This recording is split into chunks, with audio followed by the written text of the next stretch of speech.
आज की कहानी में सिर्फ दर्द ही दर्द भरा है। इस कहानी में हम आपको लेकर चलेंगे उड़ीसा के उन जंगलों में जहाँ पर आदिवासी समाज के लोग रहते हैं। उसी समुदाय में से एक शख्स सोशल मीडिया पर ट्रेंड कर रहे हैं। उनका नाम जीतू मुंडा। अपनी बहन का कंकाल लिए वो बैंक जाते हैं और बैंक के चौखट के सामने रख देते हैं। आखिरकार उनको इतना बड़ा कदम क्यों उठाना पड़ा? आइए समझने की कोशिश करें। नमस्कार, मेरा नाम है मोहित। आप देख रहे हैं एचडी क्राइम। आपसे गुजारिश है, आप हमारा सारथी बनिए ताकि हम आपकी आवाज़ को उन तमाम लोगों तक पहुंचा सकें। तो चलिए इस कहानी को शुरू करते हैं। इस केस में एक बैंक, दूसरा जीतू मुंडा, तीसरा जीतू मुंडा का बहन और बाकी सोशल मीडिया का ये ट्रेंड। आखिरकार ये है क्या? आइए समझने की कोशिश करते हैं। इस कहानी में हम जीतू की बहन से शुरुआत करेंगे क्योंकि ये सारा जो खेल है ये बैंक का और इन्हीं का खेल है, जीतू की बहन का। जीतू की बहन का नाम कलारा था। अब उनका विवाह हो चला। अब वो ससुराल में रहने लगी और इसी के कुछ साल बाद, यानी एक दो साल बाद, उनका एक लड़का होता है। लड़का छोटा था। इसी बीच उनका पति जो था वो मर जाता है।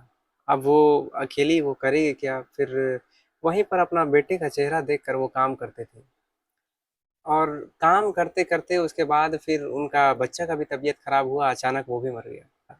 वक्त का खेल देखिए, इधर पहले पति मरता, उसके कुछ ही दिन बाद उनका लड़का भी मर जाता है। अब इसी बीच वो उलझन में फंसी रही और जब उनको ठीक नहीं लगा, यहाँ माहौल बढ़िया नहीं लगा, तो वो अब अपने मायके शिफ्ट हो जाती है, मायके आ जाती है। मायके में वहाँ आकर कुछ काम करती, मजदूरी करती और उसी से अपना घर द्वार फिर से चलाती। थकी हारी थी और कुछ पैसा वो जो जानवर को बेची थी उससे कुछ पैसा आया था। अब उसे वो बैंक में जाकर जमा करती है, इसलिए कि ताकि वो बैंक में रहे, कभी भविष्य में काम दे सके। अब पैसे तो वो बैंक में जमा कर दी, लेकिन दुर्भाग्य तो देखिए, वक्त का खेल देखिए, कुछ ही दिन बाद वो भी मर जाती है। अब इधर चूंकि भाई को ये पता था कि उनकी बहन बैंक में पैसा जमा की है और वो जानवर खरीदी थी। अब भाई इसे पैसे निकालने के लिए बैंक जाता है तो बैंक वाले डेथ सर्टिफिकेट मांगते हैं। आपके पास है तो लाइए, आप प्रमाण दीजिए। क्या भरोसा कि आप मतलब सच सच बोल रहे हैं या झूठ बोल रहे हैं? बैंक को तो प्रूफ चाहिए। इसी बीच परेशान होकर जीतू अब वहां से मायूस होकर घर लौटता है और उसके बाद फिर वहां जाता है जहां पर अपनी बहन को वो दफनाया था। और उसके बाद फिर उसे खोदना शुरू करता है, उस मिट्टी को खोदना शुरू करता है। उसके बाद मिलेगी क्या? कंकाल ही मिलेगी।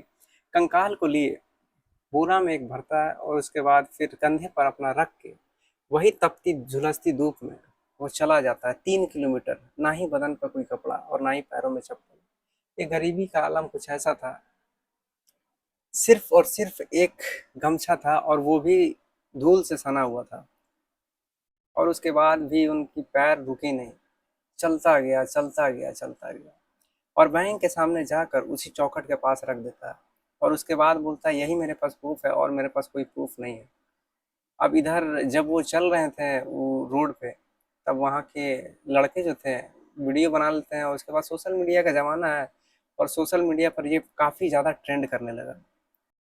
जो काम बैंक को करना चाहिए था वो अब प्रशासन करती है। देखिए, सबसे बड़ा खराब यहाँ पर ये लगा कि अगर उनको नहीं समझ में आ रहा था डेथ सर्टिफिकेट, उनको नहीं समझ में आ रहा था कि क्या होता है, तो कम से कम आप बता सकते थे या खुद ही वो प्रमाण आप बना देते हैं, क्योंकि आप तो अधिकारी हैं, आपको सारा कुछ पता है।